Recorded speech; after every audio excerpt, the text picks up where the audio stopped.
I talked about this guy who was in the game and his name was Mac. We were both in jail together, right? And Mac was like real cool, he just was just so slick. And just the way he moved and the way he talked, it was so slick. And he was just, oh man, he was the coolest, slickest person in the world, right?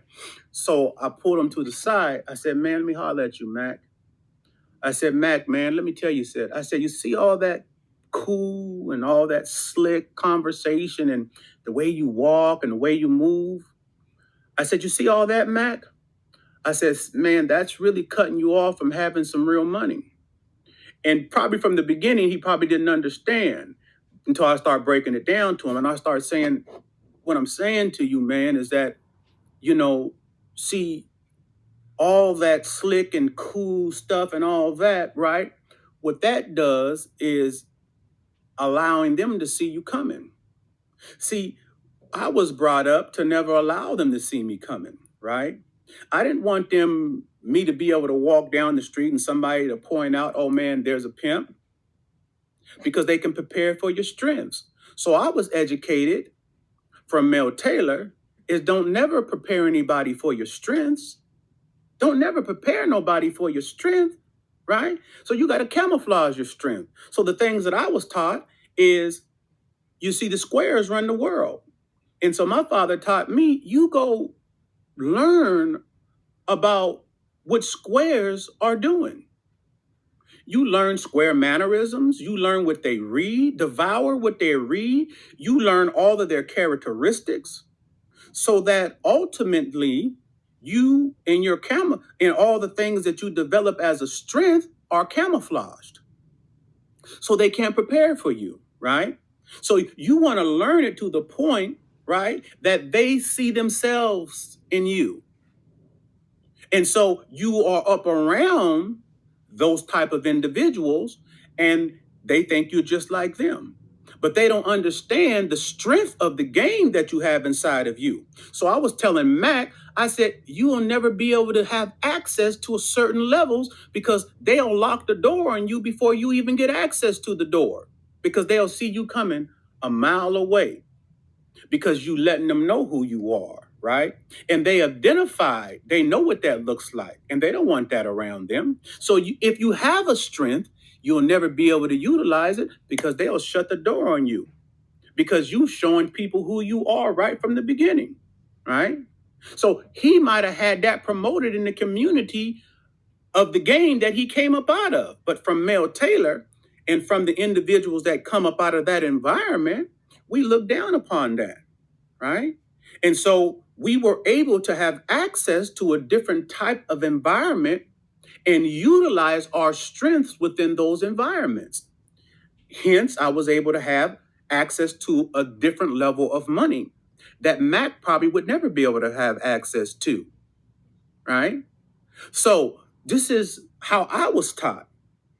So when I'm explaining that there are certain places around the country that elevate and promote certain things and other people don't, that's how the game is. So you have this mix of individuals, right, that feel a sense of empowerment because of their environment. And they think that that's what pimping is. This is what pimping is, right? And that's all they'll ever know. Unless somebody comes and starts like I did with Mac and explain to Mac, all of what you're doing, Mac, that's unproductive energy. You know all that shit. You know about the slick talk. You know about how to move and be cool and slick. And you continuing to invest in that behavior is unproductive because you know that already. You need to learn how to master something else. Exercise your mind, grow in another area, right? So the area that you need to master and why it should give you incentive to master what I'm telling you to master is because those people run the world.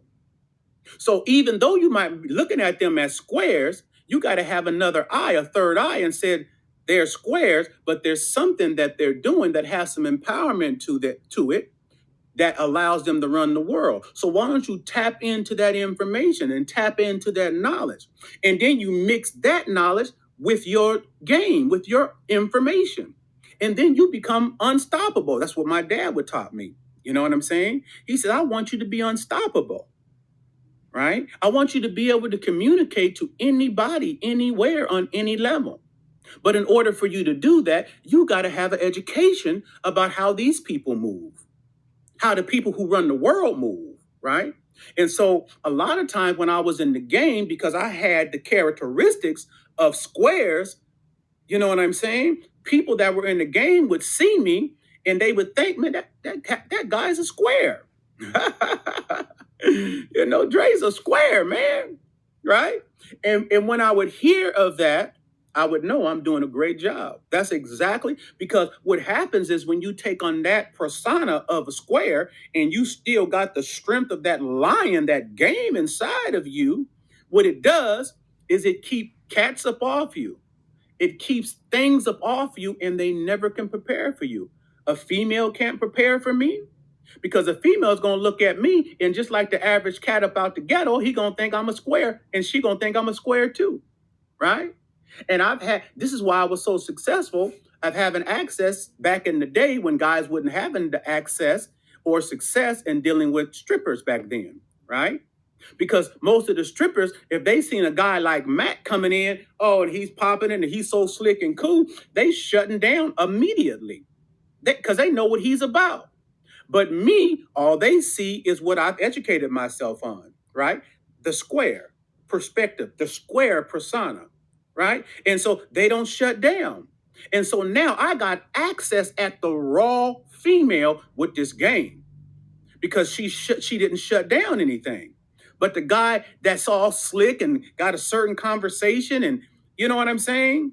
He's speaking certain ebonics and things of that nature. She didn't shut down because she know what he's about. You feel what I'm saying? So yeah, this is how I grew up. This is, you see what I'm saying? These are the things that were elevated, you know, in my life when my father was teaching me and he was a master. You understand?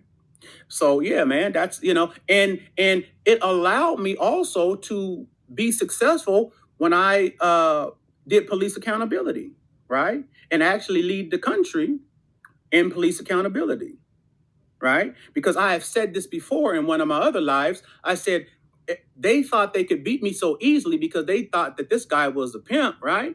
And so they always were trying to see the pimp and they could never see the pimp. They always were trying to see this pimp guy, right? And then when I would get on TV or do debates or do anything like that, they didn't understand that my education wasn't being this slick, cool guy.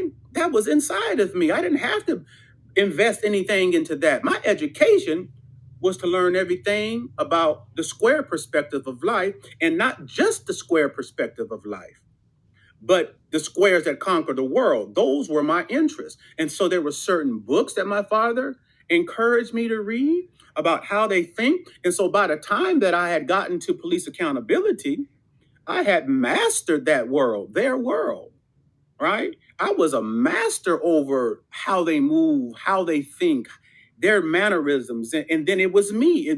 I wasn't putting it on. It became me, right? So there was duality inside of me. There is to this day duality inside of me because my natural disposition is a very calm, peaceful individual. That's my natural disposition. That's just who I am. But there's a lion inside of me. And you guys see through some of my videos, sometimes I release and you will see the lion come out. You will see that streak come out. You will see that hardcore. You will see that come out. But my natural disposition is not that way.